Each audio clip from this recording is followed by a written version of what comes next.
좋은 아침입니다. 우리 찬양하시면서 아침 제풀 함께 들으시도록 하겠습니다.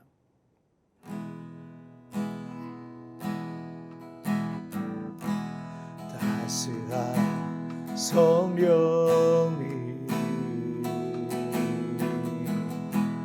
나의 위로 보내 내 몸에 감사며 주어지는 평안함 만족함을 느끼네. 부르신 곳에서 나는 예배하네. 어떤 상황에도 나는 예배하네. 부르신 곳에서 나는 예배하네. 어떤 상황에도 나는 예배하네. 내가 걸어갈 때 길이 되고 살아갈 때 삶이 되는 그곳에서 예배하네. 내가 걸어갈 때 길이 되고 살아갈 때 삶이 되는 그곳에서 예배하네. 부르신 곳에서 나는 예배하네. 어떤 상황에도 나는 예배하네. 부르신 곳에서 나는 예배하네. 어떤 상황에도 나는 예배하네.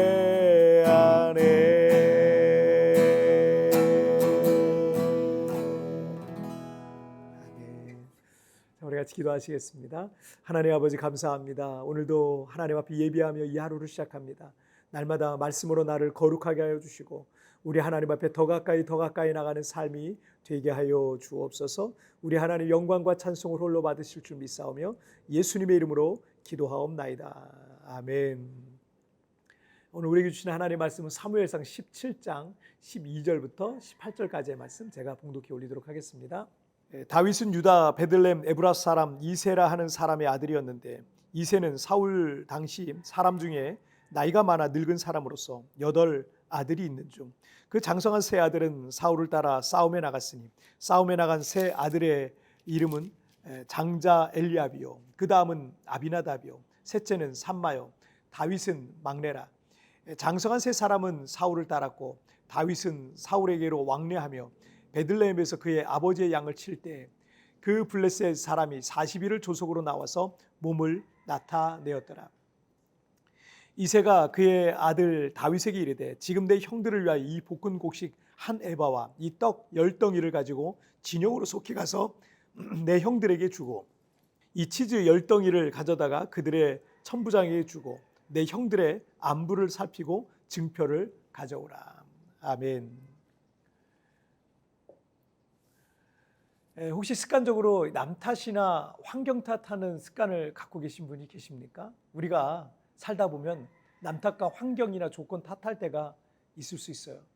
그리고 객관적으로 봤을 때도 정말 나의 잘못이라기보다는 타에 의해서 그 일을 망치게 되었을 수도 있으니까 그런 상황에서는 남 탓이나 환경 탓을 할 수 있을 겁니다. 그런데 저는 남 탓이나 환경 탓할 상황이 오더라도 되도록이면 남 탓과 환경 탓을 안 하려고 노력합니다. 왜냐하면 제가 살아오면서 남 탓과 환경 탓하는 사람치고 제대로 성공하는 사람을 못 봤기 때문입니다. 이런 습관을 갖고 있는 사람의 특징은 언제나 문제의 원인, 실패의 원인을 밖에서만 찾는 겁니다. 그러다 보니까 정작 내 안에 문제에 대해서는 눈 감고 있는 것과 같습니다. 내게 있는 문제를 모르고 내가 보완해야 할 부분을 모르면 똑같은 일을 다시 해도 또 똑같이 실패할 수밖에 없는 겁니다. 그래서 저는 의도적으로 남 탓과 환경 탓보다는 나의 문제를 먼저 보려고 노력을 하는 겁니다. 그리고 그 실패의 원인을 다른 사람에게 돌리는 것 같아서 좀 치사하게 느껴지기도 하더라고요. 자, 우리 첫째, 오늘 본문 첫째, 스스로 얕보지 말라. 사무엘상 17장은 세상 사람들까지도 잘 알고 있는 그 유명한 다윗과 골리앗 이야기가 시작되고 있죠. 1절부터 11절까지는 가나안 땅의 강대한 족속인 이 블레셋이 큰 군대를 모아서 유다 땅에 들어와 이스라엘과 싸우려고 진을 치고 아침과 저녁으로 이 거인 장수 골리앗을 앞세워서 40일 동안 이스라엘 군대를 계속 자극했어요. 그래서 이스라엘 군대를 조롱하고 여호와의 이름을 모욕하고 있었던 겁니다.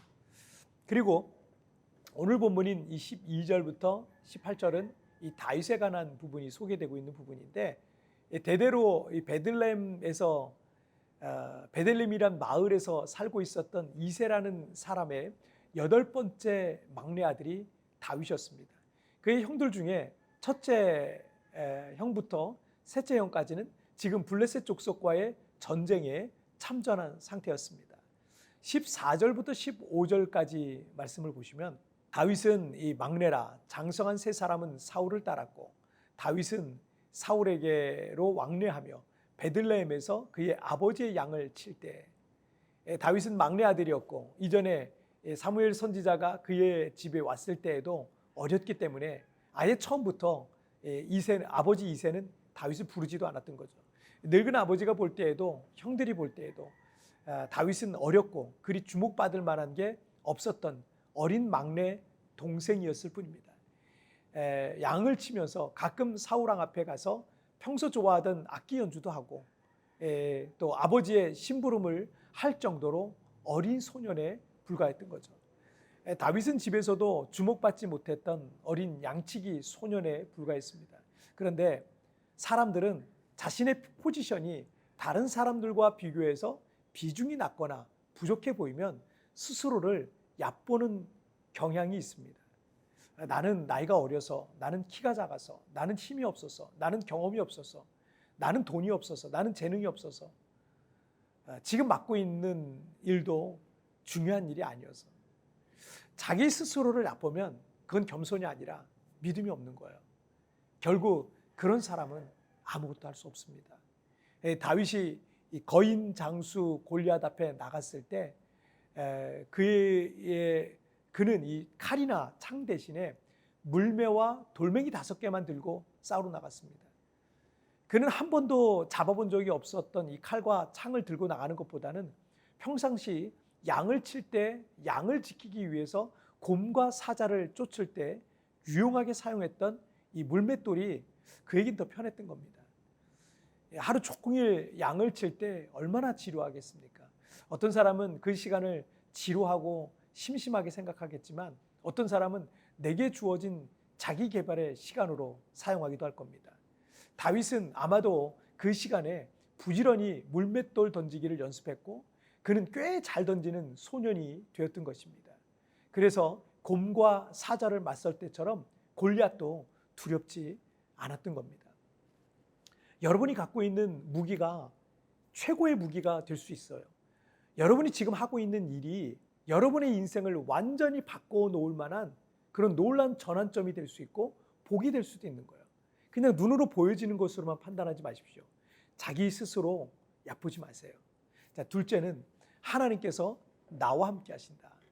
우리가 가진 게 없거나 능력이 없거나 실력이 없거나 약하거나 부족하면 뭐든지 자신이 없어져요. 왜냐하면 나 스스로를 볼 때 믿을 만한 것이 아무것도 없고 내 주변에 또 믿을 만한 사람도 없기 때문입니다. 그래서 자기 스스로를 자꾸 비하하게 되고 무엇이든 할 자신이 없는 겁니다.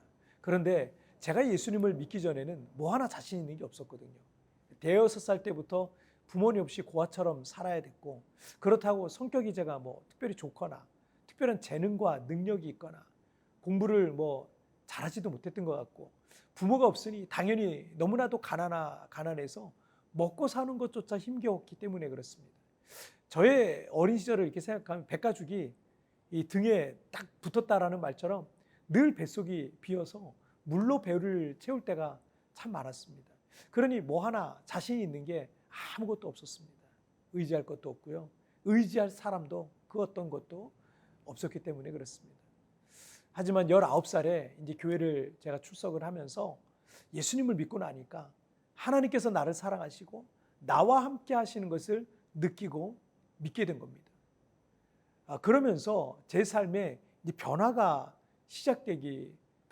제 삶이 변화되기 시작했는데 여러 영역의 변화들이 있었지만 특별히 무엇이든 그리 두렵지 않고 자신감까지 생기기 시작했어요. 내 능력, 내 실력, 가진 거, 건강, 나이, 경험 어떤 것도 나를 두렵게 하지 못하는 겁니다. 왜냐하면 하나님께서 나와 함께 하시기 때문입니다. 이 사실을 여러분도 믿으시길 바랍니다. 사무엘상 16장 18절에서 이새 아들 다윗을 본즉 수금을 탈 줄 알고 용기와 무용과 구변이 있는 준수한 자라 여호와께서 그와 함께 계시더이다. 이 사울 왕의 신하조차 하나님께서 소년 다윗과 함께 하신 것을 느꼈던 거예요.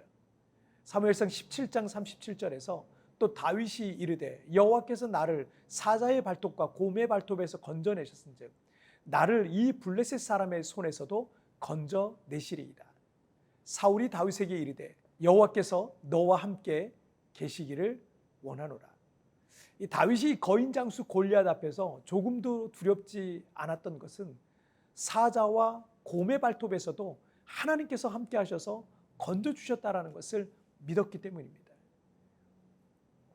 하나님께서 나와 함께 하신다는 이 믿음은 여러분 안에 있는 모든 두려움을 극복하게 하는 비결이 될 겁니다. 나는 약하지만 내 능력 밖에 큰 일을 이룰 수 있는 비결이 될 겁니다. 지금 나는 부족하고 연약한 자리에 있을지라도 나를 부르신 그 자리에서 여러분의 내 인생에 새로운 꽃을 피울 수 있는 비밀은 곧 하나님께서 나와 함께 하시는 그 이유 때문입니다. 여러분 두 가지 말씀 꼭 기억했으면 좋겠어요. 부르신 자리에서 여러분 꽃 피우시길 바랍니다. 스스로 얕보지 마시고요. 하나님께서 나와 함께 하신다는 사실 믿으시길 바랍니다. 자, 우리 같이 기도하실까요? 살아계신 하나님 아버지 감사합니다. 오늘도 하나님께서 나를 부르신 그 자리에서 내가 꽃 피우길 원합니다.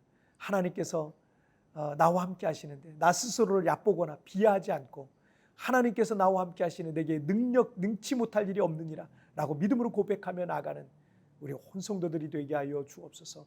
오늘도 하나님 나를 붙잡아 주시고 도와주셔서 내 삶의 모든 영역에서 주님 승리하게 하여 주옵소서. 감사하며 예수님의 이름으로 기도하옵나이다. 아멘.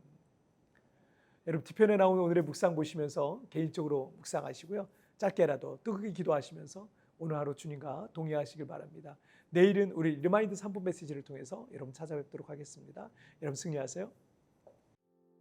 하나님께서 나와 함께 하신다는 이 믿음은 모든 두려움을 극복하는 비결인 것입니다. 나는 약하지만 내 능력 밖에 큰 일을 이룰 수 있는 비결이 될 것입니다. 지금 나는 부족하고 연약한 자리에 있을지라도 나를 부르신 그 자리에서 내 인생에 새로운 꽃을 피울 수 있는 비밀인 것입니다.